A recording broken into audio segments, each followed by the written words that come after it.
Bismillahirrahmanirrahim. Assalamualaikum warahmatullahi wabarakatuh. Selamat berjumpa kembali di pertemuan ke-11 ya, pada pertemuan kali ini. Oke, pada pertemuan ke-11 kita akan belajar tentang sistem akuntansi pembelian. Ya, sistem akuntansi pembelian. Seperti yang sudah saya katakan sebelumnya di pertemuan pertama setelah UTS, bahwa materi yang nanti akan kita pelajari selama 7 pertemuan ke depan setelah UTS itu materinya adalah tentang sistem akuntansi, yaitu inti dari sistem akuntansi yang dipelajari di semester ini, atau mata kuliah sistem informasi akuntansi yang kita pelajari di semester ini. Oke, untuk hari ini kita akan belajar tentang sistem akuntansi pembelian. Oke, seperti yang sudah Anda ketahui ya, di dalam kegiatan perusahaan pastinya ada kegiatan yang dinamakan dengan kegiatan atau transaksi pembelian. Nah, transaksi pembelian ini bisa berupa pembeliannya itu pembelian di dalam negeri, maksudnya di Indonesia gitu ya, atau di luar negeri, atau impor ya. Pembeliannya itu impor. Nah, ini sebenarnya sistem akuntansinya hampir sama. Oke, sistem akuntansi pembelian ini pastinya ini berhubungan dengan klien perusahaan, yaitu yang dinamakan dengan supplier. Nah, di perusahaan manufaktur itu pembelian itu bisa berupa pembelian bahan baku dan pembelian aktiva dan perlengkapan. Ya, itu kalau di manufaktur. Tapi kalau di perusahaan jasa, pembelian ini adalah pembelian berupa pembelian aktiva, karena untuk jasa itu adalah transaksinya berupa transaksi pelayanan ya, berupa pelayanan. Jadi tidak ada barang yang dijual. Jadi di sini meskipun perusahaannya adalah perusahaan jasa, tapi tetap ada sistem akuntansi pembelian. Nah, pastinya nanti alurnya ya, atau sistemnya itu sedikit berbeda antara manufaktur dengan jasa. Oke, next. Nah, sistem akuntansi pembelian ini ya, ini deskripsinya seperti ini.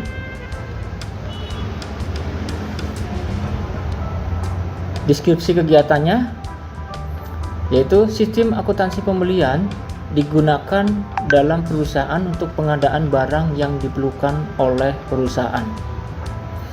Nah, di sini ada dua tadi ya, pembelian lokal dan pembelian impor. Nah, kemudian setelah itu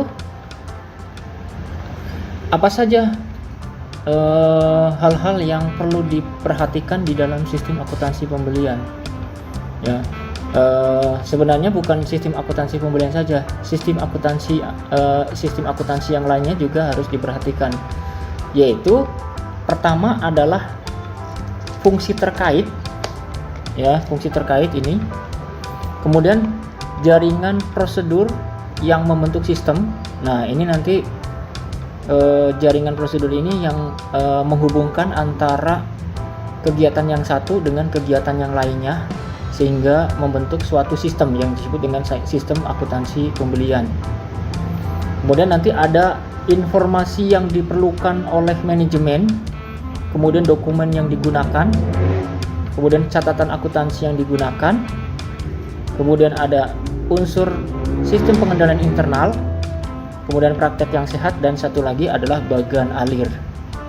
Jadi ada 8 poin ya, 8 poin yang nanti akan kita pelajari. Jadi intinya itu, Ya, di sistem akuntansi itu menurut Mulyadi ya, buku Mulyadi itu apabila kita mempelajari sistem akuntansi, yang perlu diperhatikan itu adalah 8 tadi.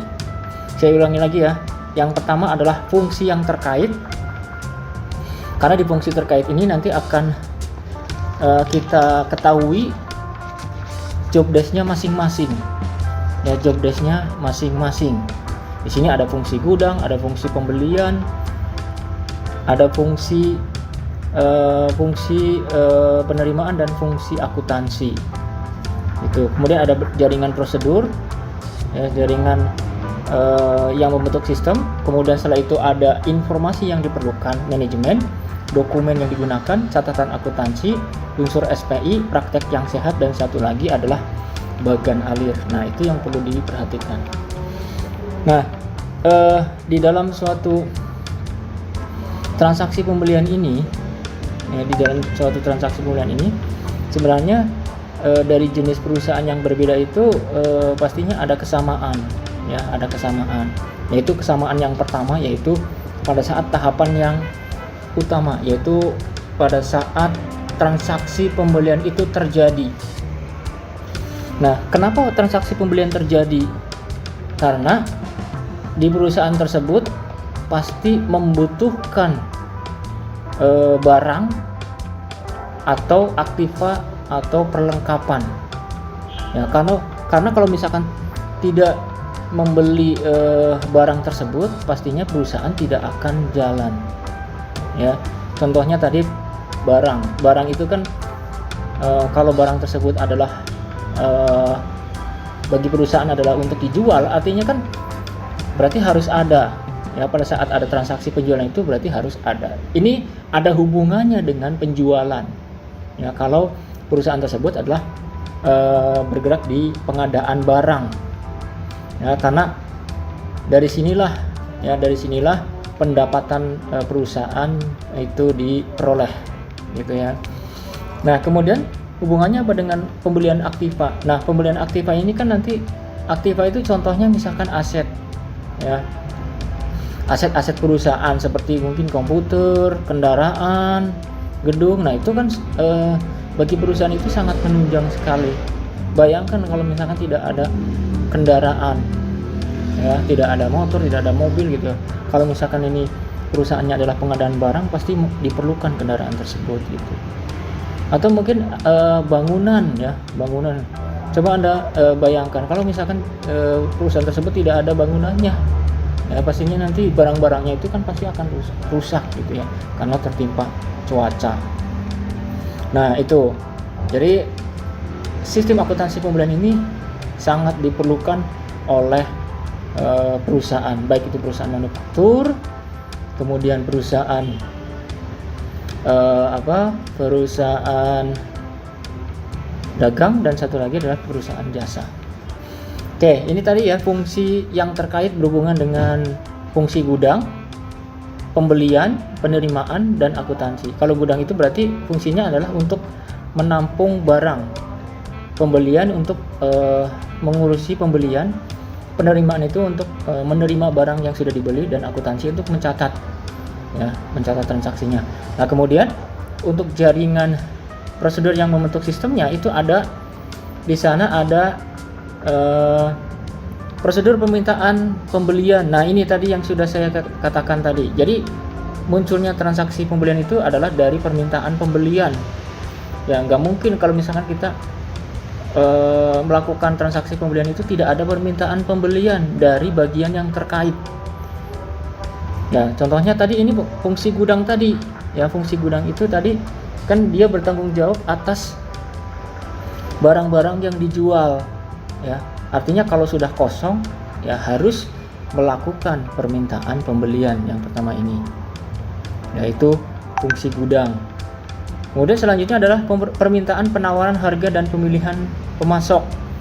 Nah, ini tadi yang saya katakan. Jadi sistem akuntansi pembelian itu hubungannya dengan supplier, ya, dengan supplier. Jadi kita harus bekerja sama dengan supplier supaya nanti ada pertimbangan harga antara barang yang satu dengan yang lainnya.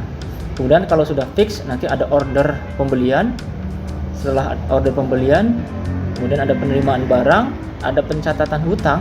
Nah, pencatatan hutang ini di sini berkaitan dengan pembeliannya secara kredit. Ya, pembeliannya secara kredit. Nanti mungkin kalau ada di minggu depan mungkin ya.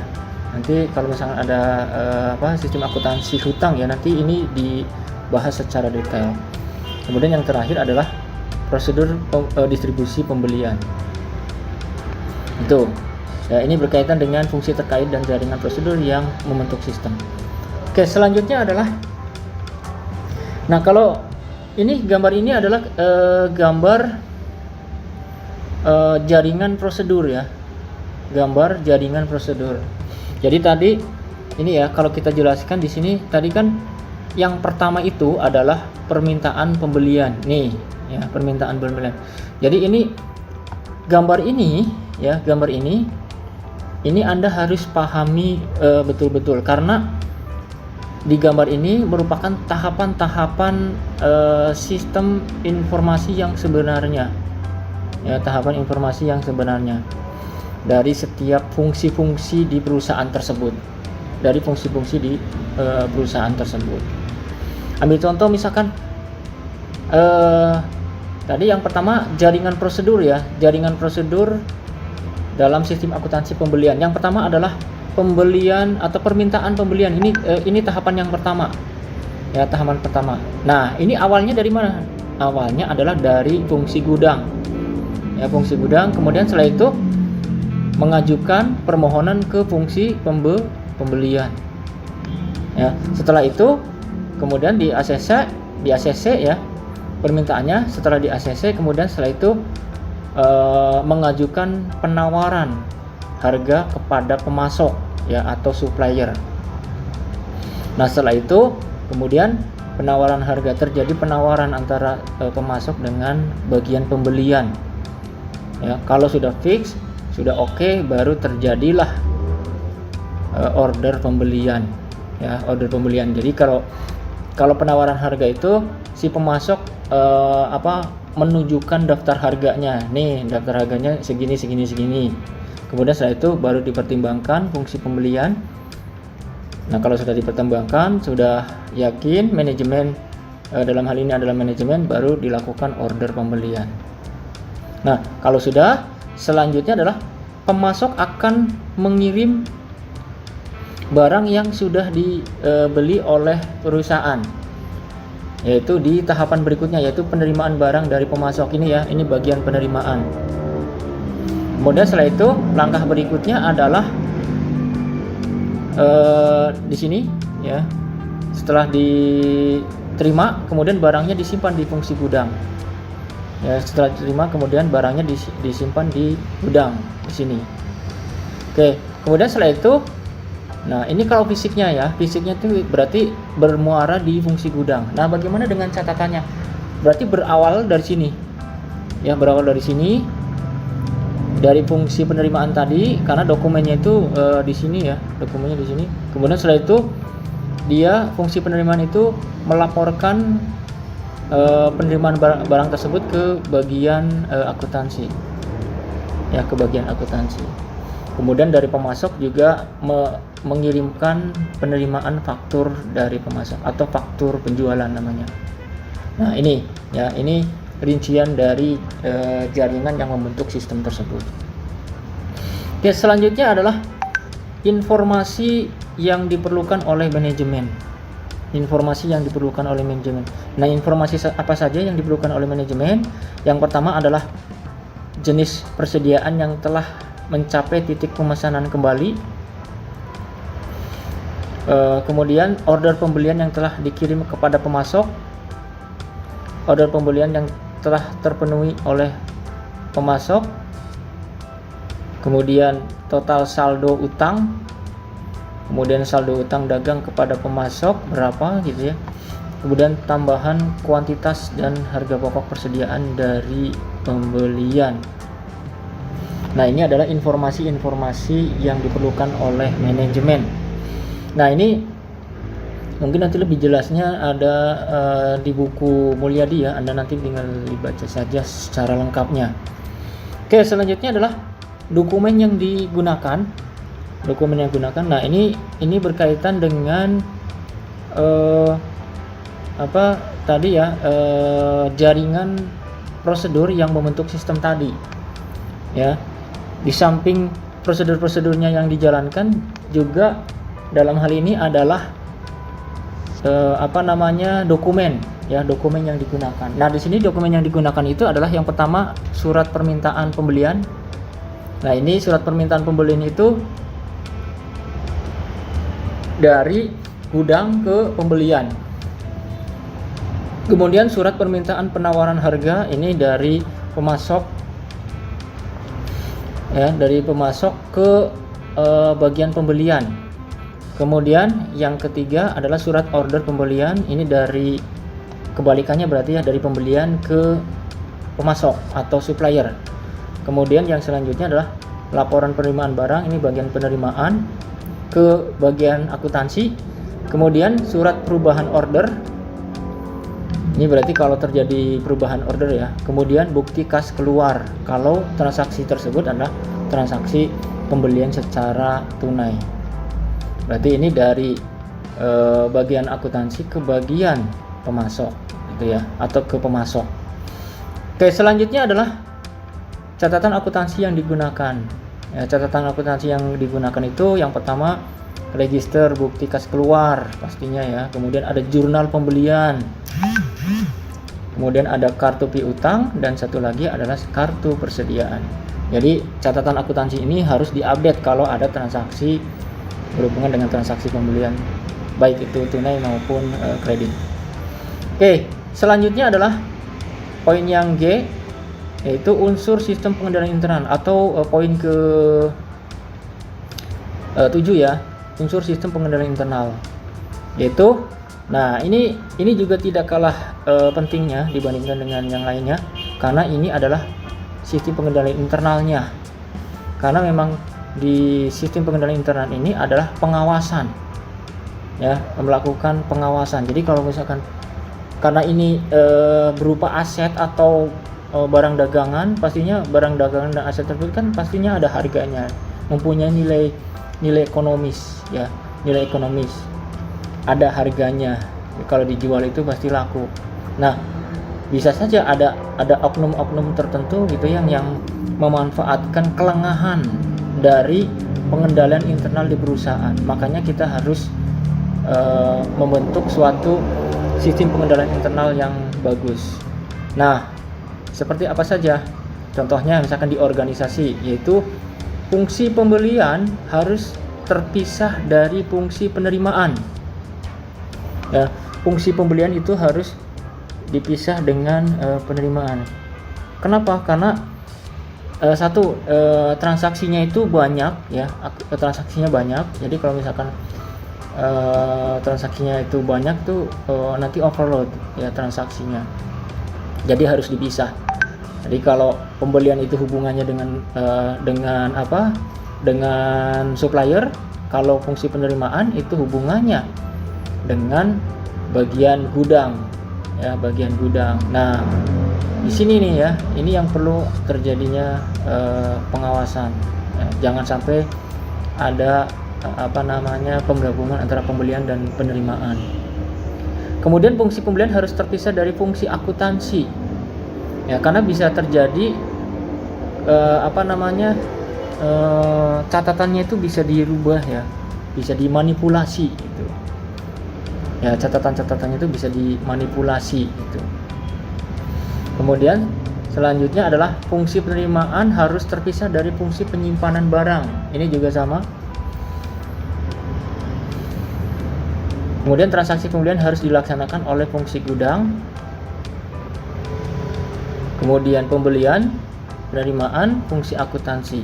Tidak ada transaksi pembelian yang dilaksanakan secara lengkap hanya satu fungsi tersebut. Ya, harus terpisah, maksudnya ya, harus terpisah gitu, masing-masing bagian. Nah, idealnya seperti itu pengendalian internal itu.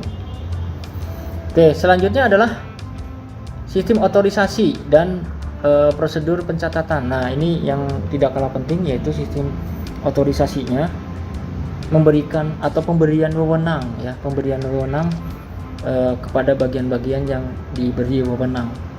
Yang pertama adalah surat order pembelian diotorisasi oleh fungsi gudang untuk disimpan dalam gudang atau fungsi pemakai barang untuk barang yang langsung dipakai. Surat order pembelian itu diotorisasi oleh bagian gudang. Kemudian surat order pembelian diotorisasi oleh fungsi pembelian. Jadi otorisasi itu yang menandatangani, ya, yang mengesahkan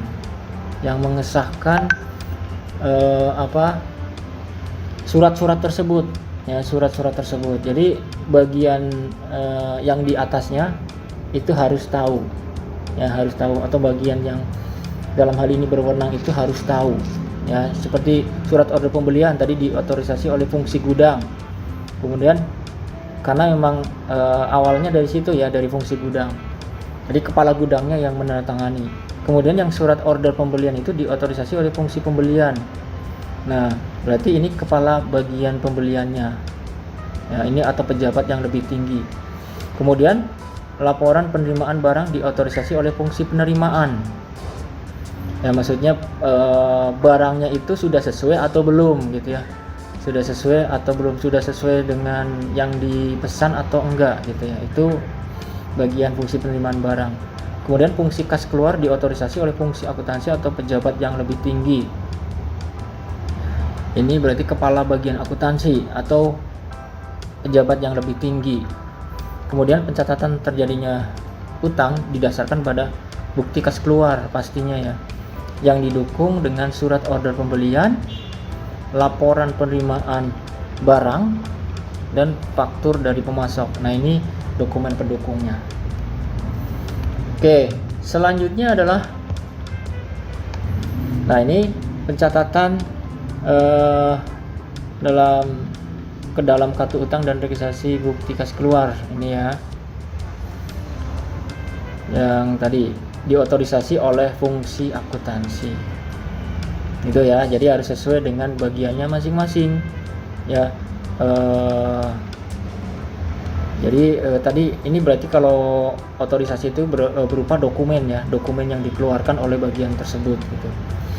Oke, selanjutnya adalah praktek yang sehat, ya, praktek yang sehat. Jadi tadi yang pertama itu unsur pengendalian internal itu ada organisasi, ada sistem otorisasi dan pencatatan, dan yang terakhir adalah praktek yang sehat. Nah, di dalam sistem pengendalian internal itu pastinya di setiap perusahaan itu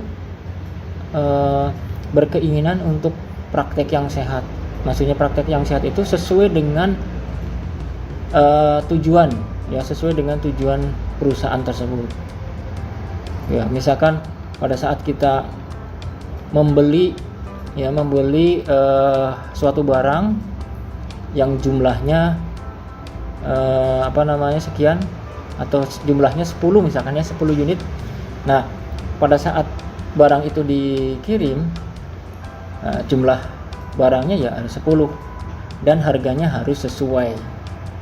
Itu maksudnya salah satu contoh dari praktek yang sehat itu seperti itu, gitu ya. Pastinya ini harus ditunjang juga oleh SDM yang mempunyai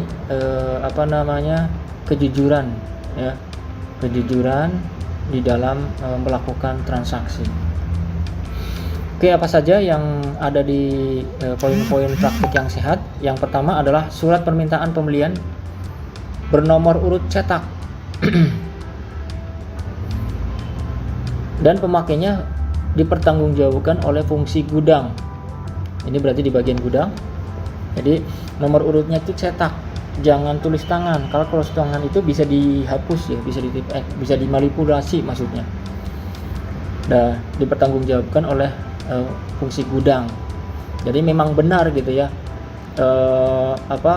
barang tersebut memang diajukan oleh bagian gudang, gitu maksudnya.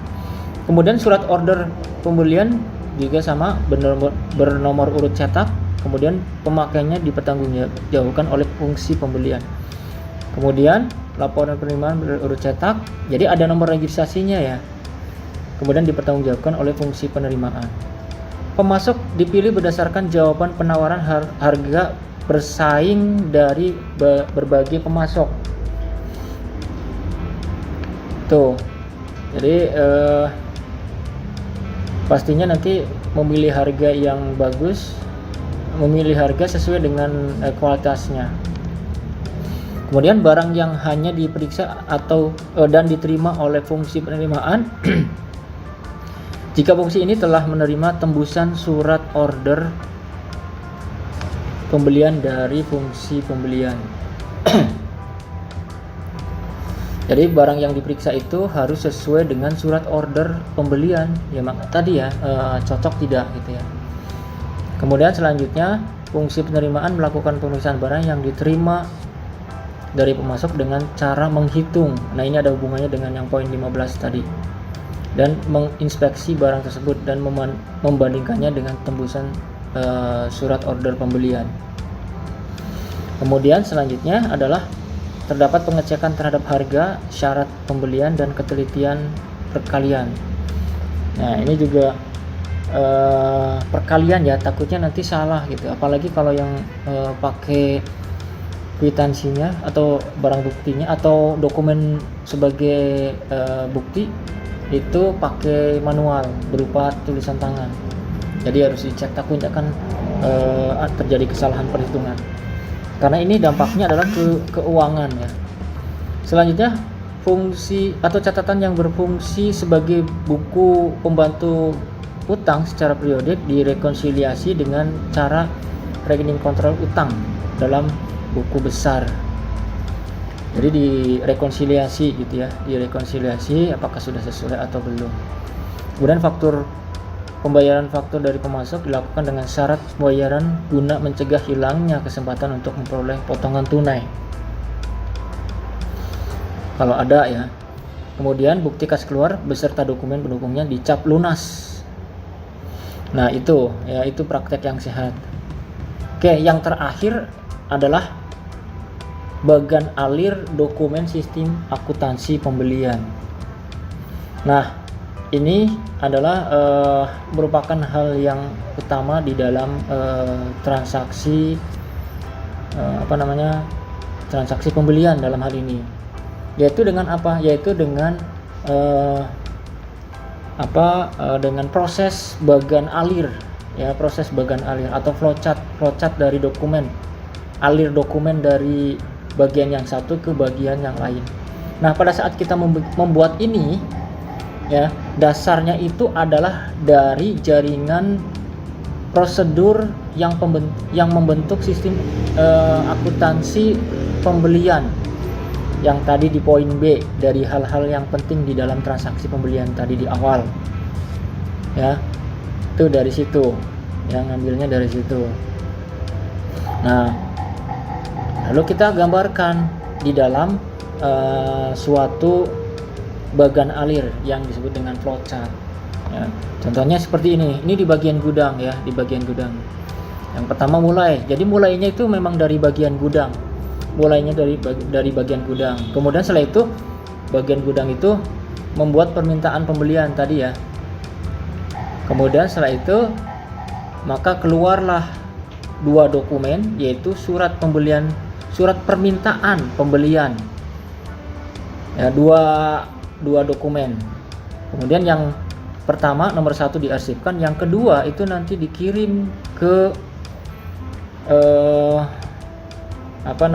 ke bagian lain ya, ke bagian lain. Dalam hal ini adalah nanti ke bagian bagian pembelian ya, ke bagian pembelian gitu ya. Kemudian setelah itu nanti setelah itu, jadi pada saat bikin flowchart itu harus ngurut memang ya, jadi harus ngurut. Jadi setelah itu nanti dari sini, ini yang nomor 2 ini nyambungnya adalah ke sini. Nah ini nomor 2 nih, nomor 2.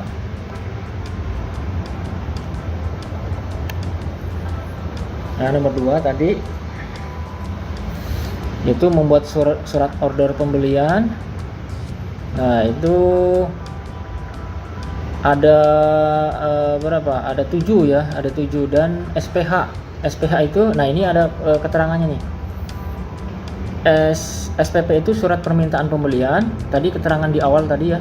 Kemudian SOP itu surat order pembelian, ini itu surat order itu antara bagian pembelian dengan pemasok. Kemudian surat pembelian penawaran harga, kemudian surat penawaran harga dan penawaran harga. Nah, di sini di flowchart ini penjelasannya itu berdasarkan fungsi ya, berdasarkan fungsi. Nah, bagaimana cara menghubungkannya? Nah, menghubungkannya itu dengan menggunakan kode-kode yang disebut dengan kode lanjutan ya, kode lanjutan. Jadi kode lanjutan itu contohnya ini ya, kode lanjutan ini. Kode lanjutan ini adalah kode lanjutan ke halaman berikutnya. Nah, kalau ini kode lanjutan di dalam halaman ya, di dalam halaman. Jadi yang menunjukkan kode lanjutan ya, atau lambang lanjutan ini seperti ini nih ya, lambang lanjutan seperti saku ya, itu lambang lanjutan antar halaman. Karena ini halaman kedua, yang tadi halaman 1, jadi pakai lambangnya seperti ini. Tapi kalau lambang atau simbol lanjutan yang bulat itu kalau ada di sini, kalau ada di dalam satu halaman ya, satu halaman. Nah, gini, satu halaman. Nah, tadi berarti yang pertama ya ini ya, yang pertama ini adalah ini yang nomor 1. Setelah itu di bagian pembelian ini kemudian surat permintaan barang ini kemudian diproses ya, diproses membuat surat permintaan penawaran harga. Kemudian setelah itu maka keluarlah dokumen berupa surat permintaan penawaran harga. Nanti ini dikirim ke pemasok ya, dikirim ke pemasok. Kemudian ini adalah hasilnya, yaitu surat penawaran harga. Jadi bagian pembelian itu sebelumnya mengirimkan berupa surat permintaan penawaran harga ya. Ini nih ya, SPPH nih namanya, ini SPPH ini. Nah, kemudian kedua surat ini kemudian diproses membuat perbandingan harga ini ya. Kemudian keluarlah dokumen yang disebut dengan perbandingan harga. Nah, ini ya, di dalam kita membuat flowchart itu kita harus pahami terlebih dahulu jaringan pembentuk sistem akuntansinya ya, jaringan prosedur pembentuk sistem akuntansinya, atau disebut dengan proses bisnis, gitu ya, proses bisnis. Nah, ini sebagai contoh saja, bisa saja di perguruan atau di perusahaan lain dokumennya itu lebih sedikit atau bahkan lebih banyak gitu ya. Ini dokumen ini seperti ini. Kemudian setelah itu dari nomor 2 ini baru lanjut ke atas. Karena ini masih di dalam satu halaman, maka lambang kelanjutannya itu dengan menggunakan 0 atau angka lingkaran, simbol lingkaran. Kemudian setelah itu diproses perbandingan harga tersebut, yaitu nama prosesnya adalah membuat. Biasanya kalau proses itu gambarnya seperti perahu ya, seperti ini, diproses membuat surat order pembelian. Karena tadi harga perbandingannya sudah jadi ya, sudah di fix, sudah oke gitu ya, siap untuk mengorder. Kemudian keluarlah yang disebut dengan surat order pembelian. Ini dibikin 7 ya, dibikin 7 dokumen. Dan SPH itu adalah surat penawaran harga. Ini sebagai lampiran tadi ya, sebagai lampiran bukti bahwa sudah ada surat penawaran harganya yang dikirimkan oleh pemasok. Nah, kemudian dokumen tersebut disatukan. Nah, ini yang nomor 1 dan nomor 2 ini dikirim ke pemasok. Kemudian nomor 3, 4, 5 itu nanti diproses lebih lanjutnya. Kemudian yang di sini yang SPH nomor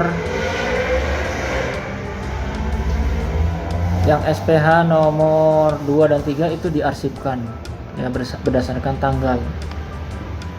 Nah, di sini ada yang nomor 7 ya.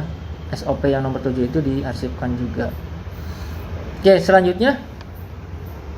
Nah, selanjutnya berarti setelah itu ya, kemudian setelah itu kita harus tahu langkah berikutnya ya, langkah berikutnya sebenarnya.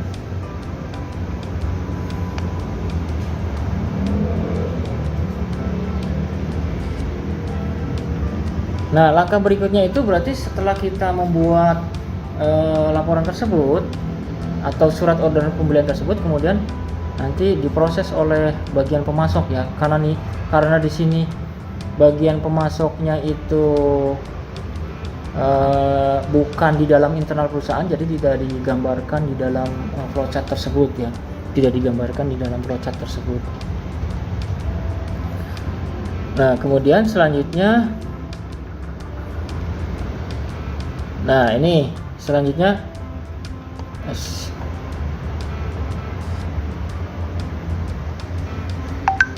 di bagian penerimaan ya, di bagian penerimaan itu ini yang nomor 3 itu, yang SOP nomor 3 itu, kemudian surat pengantar dari pemasok itu diperiksa ya barangnya, barang yang dikirim, kemudian membuat laporan penerimaan barang.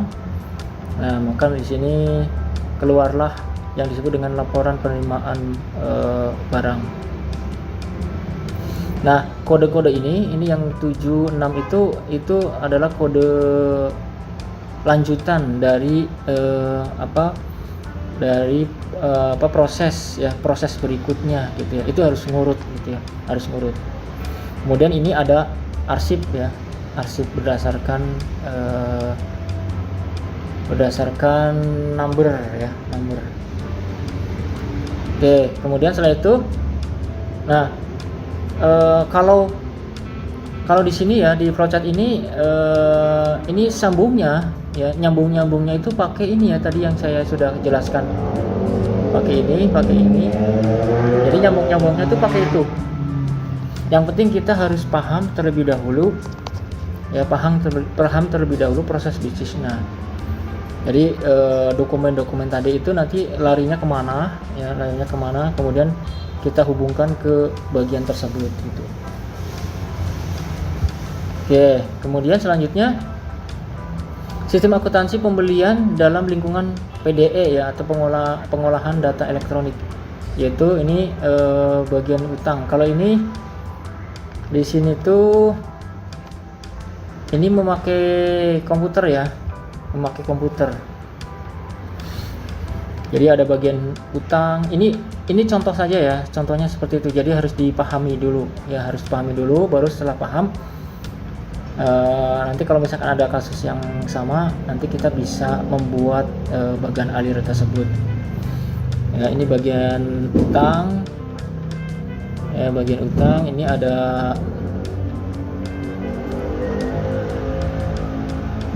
ini ya, ada dari bagian pembelian, dokumen dari bagian pembelian itu berupa faktur, LPB, dan laporan pembelian barang dan surat order pembelian.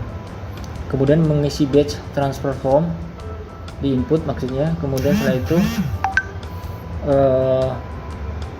keluarlah yang disebut dengan bukti kas keluar ini ya. Kemudian mengisi batch transfer form,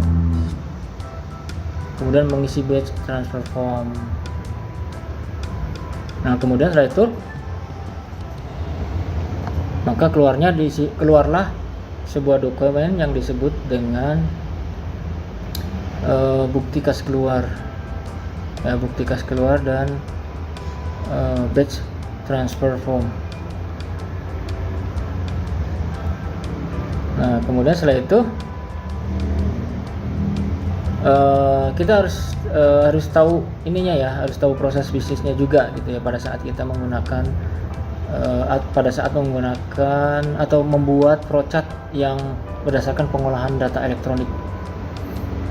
Nah, di sini yang membedakan itu karena ini adalah data elektronik, jadi ada simbol-simbol yang berbeda dengan simbol yang secara manual. Contohnya ini nih, arsip ya. Arsip. Kalau di sini kan berarti arsipnya dengan menggunakan server ya, menggunakan server. Jadi ini simbolnya kayak gini. Kemudian terminal nih. Ya, terminal. Tapi pada intinya sama ya, sama. Kemudian di sini ada batch transfer form. Ya, batch transfer form. Batch transfer form itu maksudnya yang disingkat BTF ya. Yang disingkat BTF itu fungsinya untuk memproses ya, untuk memproses. Jadi prosesnya itu berdasarkan komputer gitu, computerized gitu. Nah, kemudian setelah itu ya, ini sama ya, simbolnya sama. Nah, cuma yang bedakan tuh ini. Kemudian ini ya, ada run-runnya. Nah, itu ya, itu yang membedakan seperti itu. Yang lainnya sama. Oke, mungkin gitu saja untuk pertemuan kali ini berhubungan dengan sistem akuntansi pembelian. Oke, terima kasih atas perhatiannya. Semoga bisa dipahami. Kalau misalkan nanti tidak bisa dipahami, bisa lihat penjelasannya di buku Mulyadi. Oke, gitu saja untuk pertemuan kali ini. Saya cukupkan sekian. Assalamualaikum warahmatullahi wabarakatuh.